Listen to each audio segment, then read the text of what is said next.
आज का विषय है वशीकरण से बचें और बचाएं। अगर आप भी अपने आसपास किसी ऐसे व्यक्ति को जानते हैं जो वशीकरण करता या करवाता है तो उससे बचें भी और दूसरों को बचाएं भी, क्योंकि आजकल लोग निजी स्वार्थ में इतने पागल हो चुके हैं कि दूसरी दुनिया की चीज़ों के द्वारा अपने विरोधियों को कष्ट देने से भी पीछे नहीं हट रहे, जबकि इसका अंतिम परिणाम बहुत ही घातक है। यह समझा जा सकता है कि ऐसे कार्य करने वाले या ऐसे अवैध कार्यों में लिप्त जो लोग हैं वो कहीं ना कहीं भूलवश ऐसे कार्य कर रहे हैं, क्योंकि अगर उन्हें इसके परिणाम के बारे में पता होता तो कम से कम हम यह मानने को तैयार नहीं होंगे कि वो ऐसे कार्य करते हुए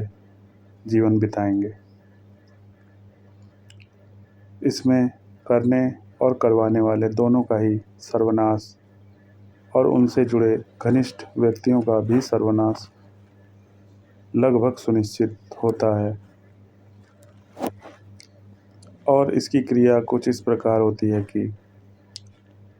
किसी शमशान आदि में जाकर कुछ दिन तप करके निचले स्तर की शक्तियों को आह्वान किया जाता है और जो भटकती हुई आत्माएं हैं उन पर अधिकार स्थापित किया जाता है। और क्योंकि वो आत्माएं गुलाम बना ली जाती हैं और ऐसे तांत्रिक इन गुलाम बनी आत्माओं के द्वारा, जो कि प्रेत के नाम से जाने जाते हैं, पैसे के लिए या स्वार्थ में या अपनी प्रसिद्धि के लिए ऐसी दुकानें खोलकर बैठ जाते हैं कि अगर आपको किसी से दिक्कत है, किसी विरोधी से छुटकारा चाहते हैं, आदि आदि बातें लिखकर बोर्ड लगाकर खुलेआम दुकानें चलाई जानी शुरू हो जाती। लेकिन शायद ही वो तांत्रिक और उनके पास जाने वाले लोग यह जानकर आश्चर्यचकित होंगे कि ये कहीं ना कहीं उनके अपने लिए और अपनों के लिए बेहद घातक परिणाम वाला साबित होता है, क्योंकि वो तांत्रिक तो अपना जीवन बर्बाद कर ही चुका है, लेकिन ऐसे लोगों के साथ जुड़ने वाला भी किसी भी प्रकार से इन परिणामों से बचने योग्य नहीं रहता। और उनके द्वारा किए गए गलत कार्यों का परिणाम उनके परिवार और उनके खानदान को चुकाना पड़ता है। और शायद तांत्रिक भी इस बात से अनजान है कि वो किसी भटकती हुई आत्माओं को अपना गुलाम बनाकर जिस प्रकार आज कार्य कर रहे हैं,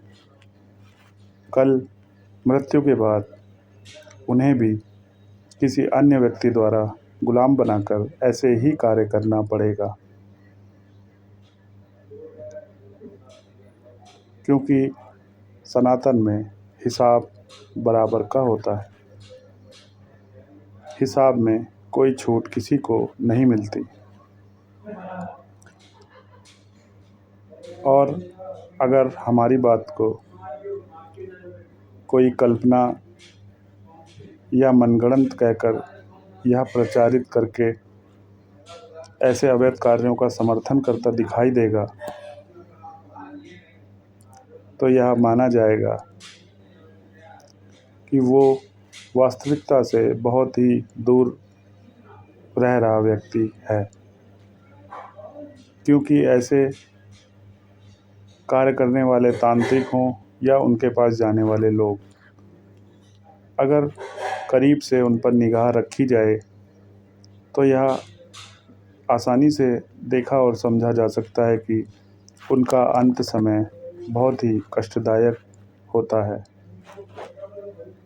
और ऐसे तांत्रिकों को जो आज ऐसे कार्यों में लिप्त हैं, अगर कोई व्यक्ति उनके जीवन का निकटता से आकलन करे तो उसे समझने में देर नहीं लगेगी कि इतनी प्रसिद्धि और नाम होने के बाद भी ऐसे तांत्रिकों का जो अंत समय है बहुत ही दुर्गतिपूर्ण होता है। क्योंकि हमने अपने जीवन काल में ऐसे कई तांत्रिकों को देखा है कि जो ऐसे कार्यों में लिप्त रहे और जब उनका जाने का समय आया तो बड़ी ही, कहा जाए तो गलत नहीं होगा कि कुत्ते से भी घिरी हुई मौत ऐसे लोगों की देखी गई है।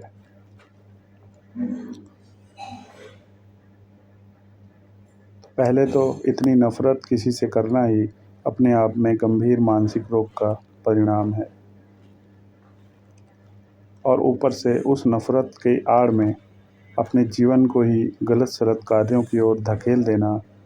गंभीर मानसिक रोग और चिंता का विषय है, जिससे कि एकमात्र रूप से केवल सनातन को जानो यात्रा ही निजात दिला सकता है। और